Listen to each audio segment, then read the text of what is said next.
A história da Guerra do Paraguai se entrelaça com a história da capoeira.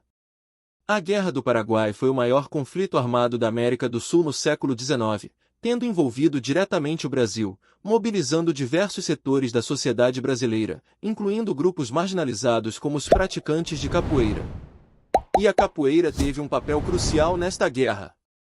Para saber de toda a história, já deixe seu like e se inscreva no nosso canal. E boa viagem no tempo!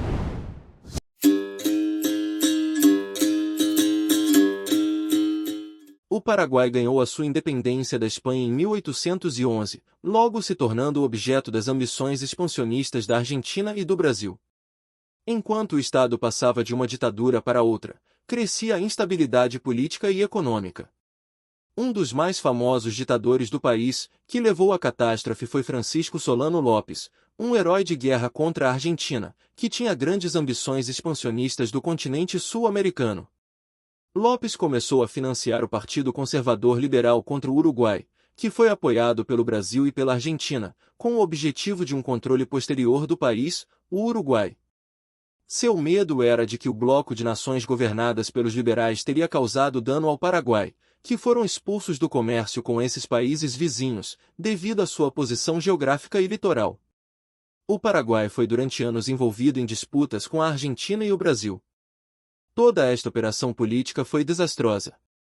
O ditador paraguaio declarou guerra ao Brasil quando o Brasil ajudou o Uruguai a se livrar de um líder político apoiado por Lopes, mas não esperava a formação de uma tripla aliança entre Brasil, Argentina e Uruguai, que se uniram para lutar contra o Paraguai.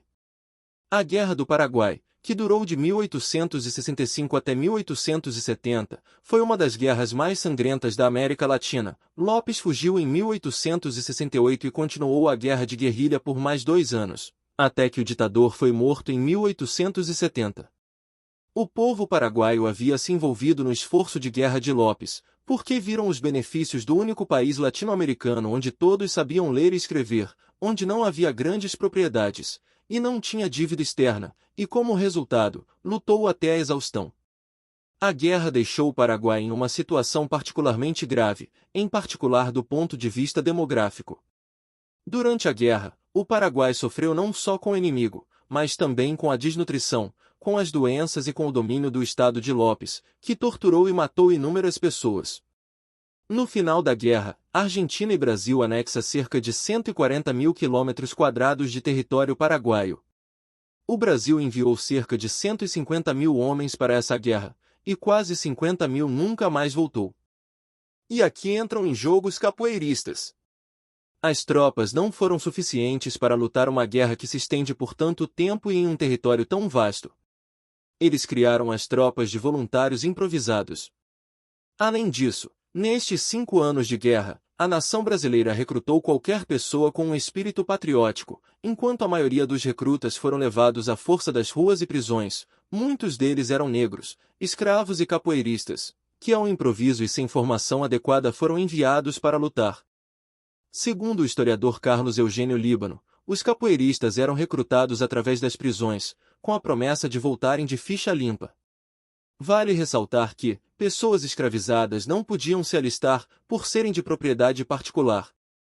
Esta situação causou na época muitas fugas de escravizados na esperança de se alistarem para voltarem como homens livres e heróis de guerra.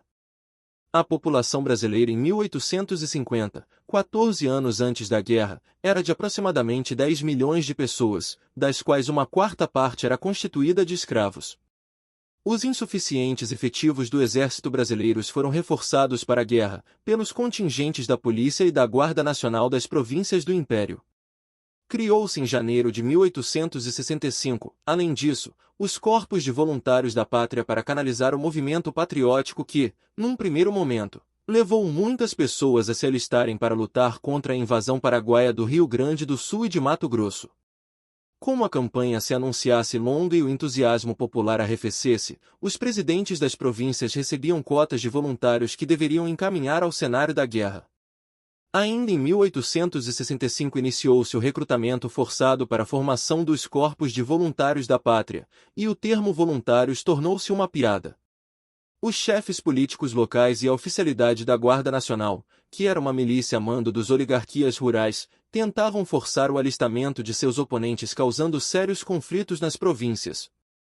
E lá foram, dentre muitos supostos voluntários, os bravos capoeiras. Os capoeiras do batalhão de Zuavos, especialistas em tomar as trincheiras inimigas na base da Arma Branca, fizeram misérias na Guerra do Paraguai.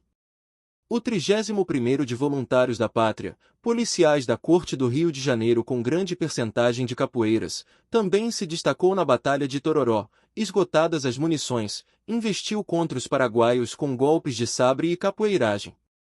Devido a estas ações de bravura e temeridade, começou a surgir dentro do Exército e da Marinha, de maneira velada e não explícita, um mito que o capoeira seria o guerreiro brasileiro.